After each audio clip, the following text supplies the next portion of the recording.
Hi friends, hello, welcome back to our channel KHJT Andhra వంటలు. ఈరోజు video వచ్చేసి పప్పు చెక్కలండి. చాలా టేస్టీగా ఉంటాయి. ఎంతో సింపుల్గా ఇంట్లోనే చేసుకోవచ్చు. ఈ విధంగా చేసి పెడితే కనుక పిల్లలు చాలా ఇష్టంగా తింటారు. చూడండి, వీడియోని చివరిదాకా చూడండి, పూర్తిగా అర్థమవుతుంది. నచ్చితే కనుక లైక్ చేయండి, షేర్ చేయండి, సబ్స్క్రైబ్ చేసుకోండి. ముందుగా అయితే వీడియోలోకి వెళ్దాం. ముందుగా నేను ఒక వెడల్పాటి ఒక ప్లేట్ తీసుకున్న పిండి కలుపుకోవడానికి. ఒక కప్పు మేను పిండి తీసుకున్నా. ఇందులోనే కొద్దిగా అంటే కొద్దిగా శనగపిండి అండి. టేస్ట్ చాలా బాగుంటుంది శనగపిండి వేస్తే. ఇందులోకి తగినంత కారము, తగినంత ఉప్పు, అదేవిధంగా ఒక 2 అవర్స్ ముందు నానబెట్టుకోవాలి. ఇవి శనగపప్పు అండి. 2 అవర్స్ ముందు నానబెట్టుకున్న శనగపప్పు, అదేవిధంగా పెసరపప్పు రెండింటిని 2 అవర్స్ ముందు నానబెట్టుకున్నా. ఇందులోకి కొద్దిగా నువ్వులు వేస్తున్నా,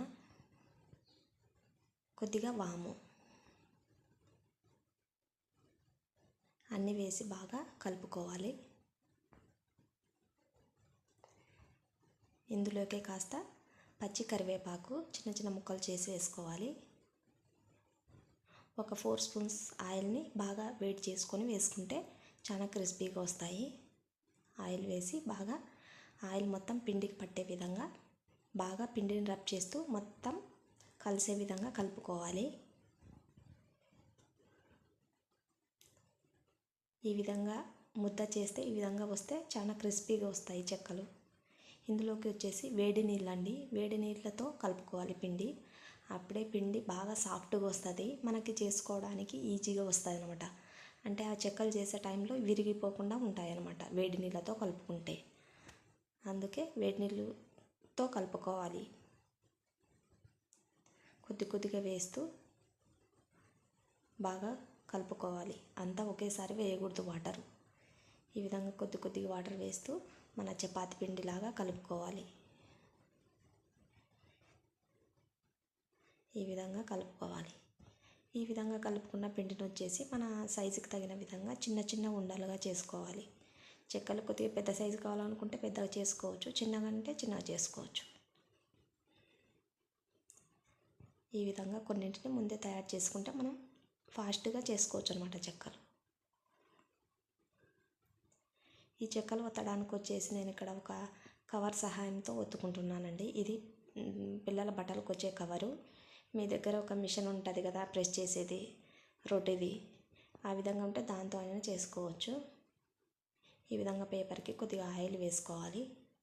ఆయిల్ పూసుకున్న తర్వాత మనకి ఎన్ని సరిపోతాయో ఆ పేపర్లో అన్ని పెట్టుకొని వీటిపైన మరి ఒక కవర్ వేసి ఇట్లా ఫ్లాట్గా ఉండే ఏదైనా జగ్గు కానీ గ్లాస్ కానీ ఉంటాయి కదా మన ఇంట్లో, వాటి సహాయంతో ఒక 2-3 టైమ్స్ ఇలా ప్రెస్ చేస్తే గట్టిగా ఈజీగా స్ప్రెడ్ అయిపోతుంది. చూశారుగా మీరే ఎంత బాగా వస్తున్నాయో. నాకు తెలిసి రోటి మేకర్ కంటే ఇలా చేయడం వల్లనే ఫాస్ట్గా అవుతుంది పని. అందులో ఒక్కొక్కటే వస్తుంది ఒక్కొక్కసారి. మనం ఇప్పుడు ఒకసారికి సరిపోయే విధంగా ఒత్తుకోవచ్చు అనమాట. డీప్ ఫ్రైకి ఆయిల్ పెట్టుకున్నా. ఈ పాటి మందం ఉంటే సరిపోతుందండి. డీప్ ఫ్రైకి వచ్చేసి ఆయిల్ పెట్టుకున్నా.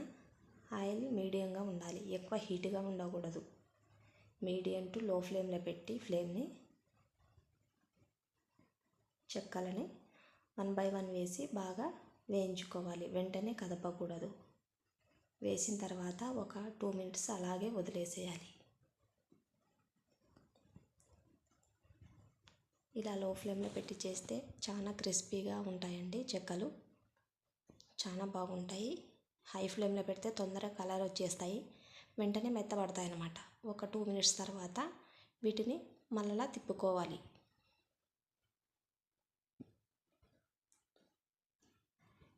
ఈ విధంగా తిప్పుకుంటూ బాగా కలర్ వచ్చేంత వరకు వేయించుకోవాలి.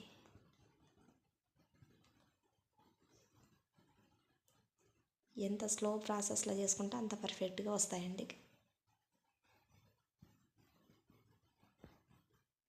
చూశారుగా ఎంత బాగా కలర్ వచ్చేసాయో. రెడీ అయిపోయినాయండి.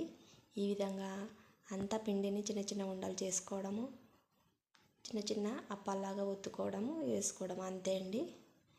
చాలా ఈజీ, సింపుల్ అండ్ టేస్టీ. చాలా అంటే చాలా క్రంచీగా ఉన్నాయి. ఆ పప్పులు వేసాం కదా, అన్నీ వాటి యొక్క టేస్ట్ తెలుస్తూ ఉంటుంది తింటుంటే. చాలా అంటే చాలా బాగున్నాయండి. మీరు చేయండి, మీ పిల్లలకి తప్పకుండా నచ్చుతుంది.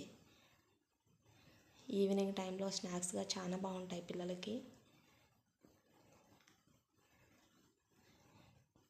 ఈ వీడియో కనుక నచ్చితే ప్లీజ్ లైక్ చేయండి, షేర్ చేయండి, సబ్స్క్రైబ్ చేసుకోండి. మీరు ఒకసారి ట్రై చేయండి, ఎలా వచ్చిందో నాకు కామెంట్ చేయండి. వీడియో చివరి దాకా చూసినందుకు thank you for watching. Next వీడియోతో కలుద్దాం.